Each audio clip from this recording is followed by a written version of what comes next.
16 bit से 20 bit का एक लॉजिकल से फिजिकल एड्रेस बना रहे होते। ये मेरे पास मैंने अभी रखा हुआ है, I can show you it later. Address resolution,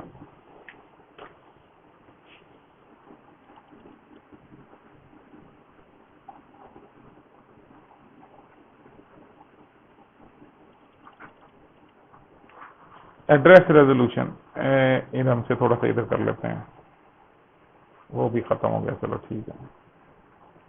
address resolution कैसे की जाएगी? आपको लॉजिकल एड्रेस गिवन होगा, आपने उसका फिजिकल एड्रेस बनाना है। एग्जाम्पल करते हैं।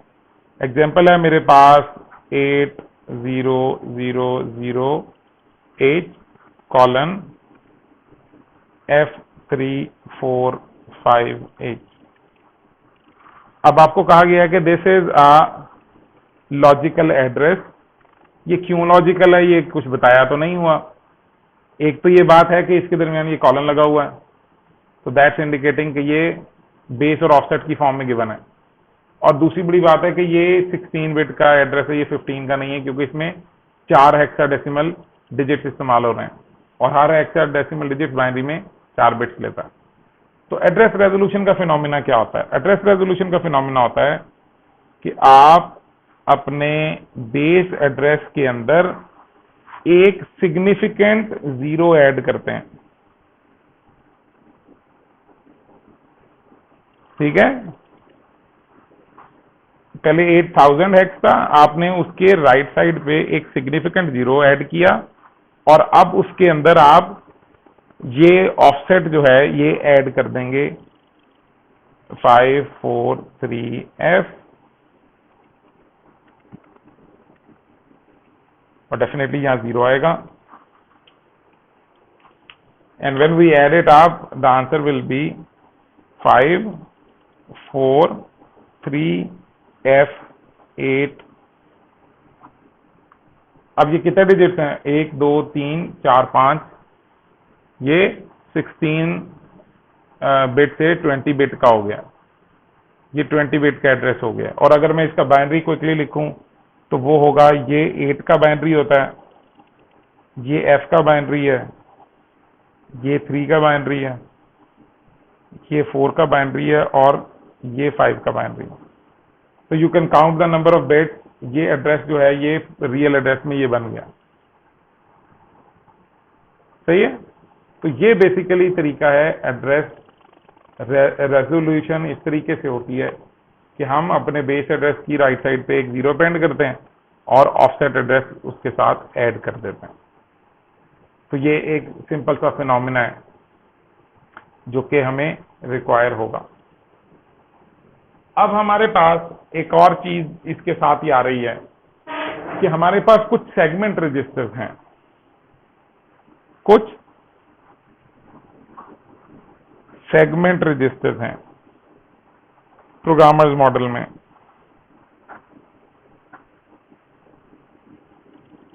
सेगमेंट रजिस्टर्स में सबसे पहले है कोड सेगमेंट,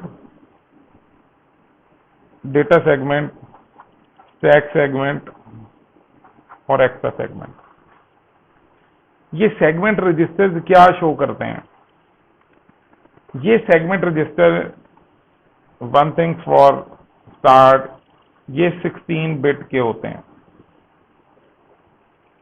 ये हर सेगमेंट रजिस्टर 16 बिट का सेगमेंट रजिस्टर है। पर्पस क्या होता है?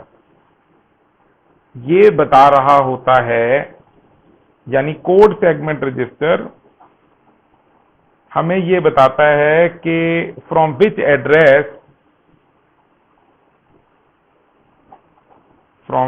Address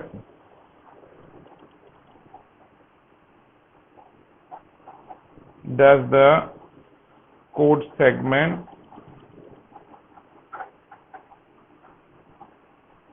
start in memory। ठीक है गाइस, अब यहां थोड़ी सी कॉमन सेंस है कि ये कौन सी मेमोरी है। दिस इज रैम ऑलवेज, यानी कोड सेगमेंट रजिस्टर जो है ये हमें ये बताता है कि मेमोरी के अंदर कोड सेगमेंट कहां से शुरू हो रहा है, उसका स्टार्टिंग एड्रेस क्या है।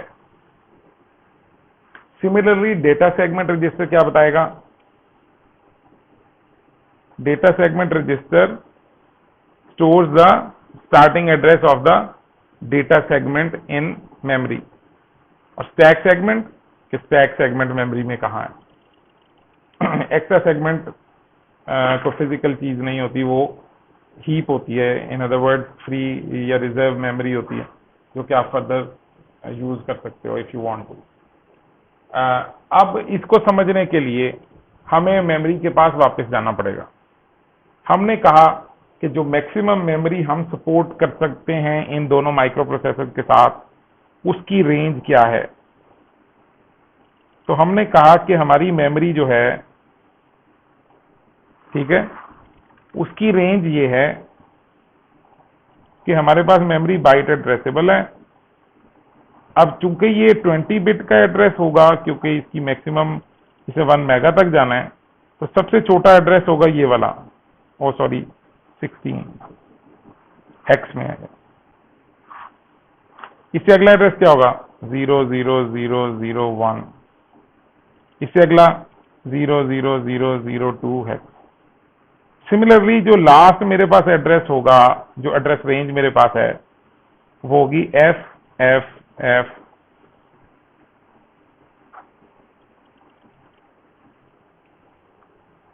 ये मेरे पास फुल एड्रेस रेंज है। इस एड्रेस रेंज में अब मेरे पास, हमने ये कहा था कि माइक्रो प्रोसेसर मेमोरी आईओ, ठीक है, माइक्रो प्रोसेसर, रैम रोम और आईओ, ये एक कंप्यूटर है, ये कंप्यूटर बन जाएगा। हमने कहा था कि इस मेमोरी के अंदर दो चीजें स्टोर की जा सकती हैं। हर चीज बाइनरी में स्टोर होगी, लेकिन बेसिकली जो स्टोर की जाती हैं चीजें, उनको हम दो क्लासेस में डिफाइन कर सकते हैं। One class is called code, the other class is called data. ठीक है, हमने कोड भी इस मेमोरी में स्टोर करना है, हमने डेटा भी इस मेमोरी में स्टोर करना है। अब मेमोरी तो इस तरह की बाइट एड्रेसेबल है। अब जब कोड को मैं मशीन इंस्ट्रक्शन में कन्वर्ट करूंगा, अपनी इंस्ट्रक्शंस को, तो वो क्या बन जाएगा, वो कोई बाइनरी नंबर बन जाएगा। इसी तरह का नंबर बन रहा होगा ना, एक एक इंस्ट्रक्शन अगर बनती है तो। और सिमिलरली मेरे पास ये पॉसिबिलिटी भी है कि मेरे पास ये नंबर डेटा में भी आ सकता है। तो जब माइक्रो प्रोसेसर किसी भी लोकेशन से ये नंबर पिक करता है, तो उसको ये कैसे पता चलेगा कि ये जो नंबर मैं पिक कर रहा हूं, ये नंबर कोड है या ये नंबर डेटा है। क्योंकि बाइनरी में आना ना, तो पॉसिबिलिटी है कि दोनों सेम चीजें हो सकती हैं। तो माइक्रो प्रोसेसर को ये कौन बताता है। तो ये वाला झंझट जो है ना, ये आर्किटेक्चर का झंझट है थोड़ा सा। हम शायद पढ़ चुके हैं, अगर नहीं पढ़े तो चलो मैं आपको बताता हूं कि हमारे पास दो प्राइमरीली आर्किटेक्चर हैं प्रोसेसर डिजाइनिंग के। वो क्या कहता है, वो कहता है एक डिजाइन जो कि ये हार्वर्ड आर्किटेक्चर में बताने लगा हूं, वो सिर्फ अपने मतलब की बात बताऊंगा जो हमें यहां चाहिए, बाकी डिटेल में जाने का ये कोर्स नहीं है, ये मौका भी नहीं है। हार्वर्ड आर्किटेक्चर ये कहता है कि आपके माइक्रो प्रोसेसर के साथ एक मेमोरी लगी होगी जिसको कहा जाएगा CM IM कोड मेमोरी या इंस्ट्रक्शन मेमोरी। आपके माइक्रो प्रोसेसर के साथ एक और मेमोरी लगी होगी जिसको कहा जाएगा DM। ठीक है, अब क्या होगा, जब भी माइक्रो प्रोसेसर ने कोड रिसीव करना है, जब भी उसको इस डायरेक्शन से, यानी ये इस पॉइंट को मैं कह देता हूं A और इस पॉइंट को कह देता हूं B, जब भी उसे A से कोई चीज मिलेगी तो वो उसको पता है, क्योंकि कोड की तरफ से आ रही है, तो वो कहेगा ये हमेशा कोड है। जब भी कभी उसको B की तरफ से कोई चीज मिलेगी तो वो कहेगा ये हमेशा डेटा है। अब दोनों पे आइडेंटिकल इंफॉर्मेशन ये वाली हो सकती है, लेकिन जो दोनों की डिस्क्रिमिनेशन हो गई, डिस्टिंक्शन हो गई, दोनों में ये फर्क कर लिया गया कि इनमें से डेटा कौन है, कोड कौन है। तो हमें ये बता दिया गया कि मेमोरी ही अलग है, इस मेमोरी में सिर्फ कोड स्टोर हो सकता है, इसमें डेटा स्टोर नहीं कर सकते। सिमिलरली इस वाली मेमोरी के अंदर सिर्फ डेटा स्टोर कर सकते हैं, कोड स्टोर नहीं कर सकते। कोड और डेटा में फर्क क्या होता है? कोड इंस्ट्रक्शन होती है जिसको माइक्रो प्रोसेसर परफॉर्म करता है और कोई रिजल्ट जनरेट करता है, और डेटा क्या होता है? ये समटाइम्स रिजल्ट होता है जो कि माइक्रो प्रोसेसर ने किसी इंस्ट्रक्शन को परफॉर्म करके स्टोर किया है, या ये कोई वैल्यू होती है जो कि माइक्रो प्रोसेसर इस्तेमाल करके कुछ और प्रोसेस करना चाहता है। ये हार्वर्ड आर्किटेक्चर है, ये आर्किटेक्चर हम यूज नहीं करते। ठीक है, हमारे पास क्या है? हमारे पास है वॉन न्यूमन आर्किटेक्चर, या समटाइम्स कॉल्ड IBM आर्किटेक्चर। तो वॉन न्यूमन भाईजान ने क्या कहा था? बड़ा एक रेवोल्यूशनरी सा आइडिया इसने दिया था, स्टोर्ड प्रोग्राम का आइडिया यही लेके आया था। इसने क्या कहा था भाईजान ने? इन्होंने कहा था कि माइक्रो प्रोसेसर के साथ एक ही मेमोरी लगेगी।